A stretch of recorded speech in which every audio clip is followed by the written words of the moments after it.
Washington, legal experts cast doubt Tuesday on a list of questions the special counsel purportedly wants to ask President Donald Trump, saying they would expect the veteran prosecutor to ask more and more pointed questions.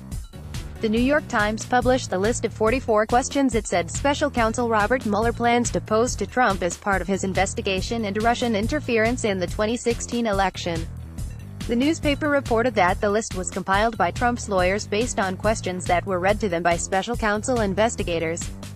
The largely open-ended questions range from queries about Trump's firing of former National Security Advisor Michael Flynn and former FBI Director James Comey, to general inquiries into what Trump knew about alleged coordination between his 2016 presidential campaign and Russia. Former FBI Director James Comey arrives for an appearance on The Late Show with Stephen Colbert at the Ed Sullivan Theater in New York, April 17, 2018. While the list reflects the general line of questioning the special counsel's investigation is believed to be focused on, legal experts said the questions published are not what Mueller, or any prosecutor for that matter, would ask and interview subject.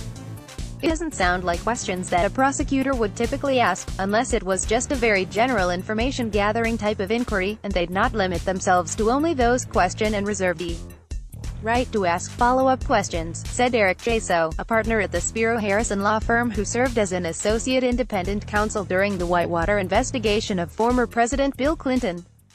The questions, Jaso said, were likely written by Trump's own lawyers based on a conversation with the special counsel about topics he wants to query.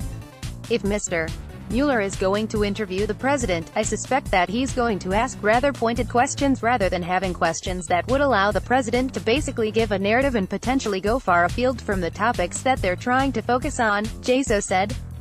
Paul Rosenzweig, an adjunct professor at the George Washington School of Law and a senior fellow at the R Street Institute, said that each query on the list is likely to spark a litany of follow-up questions. For example, if you ask, "What did you know about the meeting in Trump Tower?" and the president says, "I knew they were meeting with someone from Russia," that means there is 100 more questions to ask. How did you know that? Who told you? Did you learn that before the meeting or after? What did you think of that? Did it concern you? Rosenzweig said.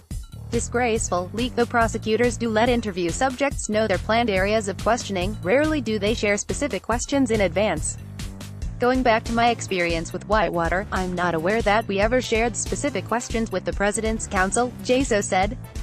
Trump denounced as disgraceful the leak of the list, which the Times said was provided by someone outside the president's legal team. The special counsel's office declined to comment. The questions, 5 related to Flynn, 18 about Comey, 8 related to Attorney General Jeff Sessions and 13 centered on possible Trump campaign coordination with Russia, are for the most part open-ended. What did you know about phone calls that Mr. Flynn made with the Russian ambassador, Sergei Kislyak, in late December 2016? One purported question asks in reference to conversations Flynn denied having, prompting Trump to fire him. Russian ambassador to the U.S. Sergei Kislyak arrives at the State Department in Washington, July 17, 2017. What involvement did you have in the communication strategy, including the release of Donald Trump Jr.'s emails? Another question asks about a June 9, 2016, Trump Tower meeting between Trump campaign officials and a Russian lawyer. Sharp-edged questions rather than posing queries that would allow a witness to go off on a tangent. Prosecutors tend to ask sharp-edged questions and often confront subjects with documents and testimony from other witnesses. Clinton faced hundreds of pointed questions when he testified for over 4 hours before a grand jury in 1998. Armed with documents and statements the former president had previously provided, prosecutors began by questioning Clinton about his characterization that he had no sexual relations with former White House intern Monica Lewinsky. Mr. President, were you physically intimate with Monica Lewinsky? Was the prosecutor's first close-ended question about the topic. Was this contact with Ms. Lewinsky, Mr. President? Did it involve any sexual contact in any way, shape or form? Followed another question. When Clinton said his relationship with Lewinsky, while not sexual in nature as he understood it, was nonetheless inappropriate, the prosecutor produced one of the former president's statements that indicated otherwise.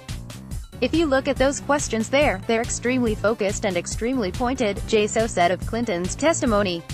They make frequent references to specific documents or other people's testimony that's already in the record.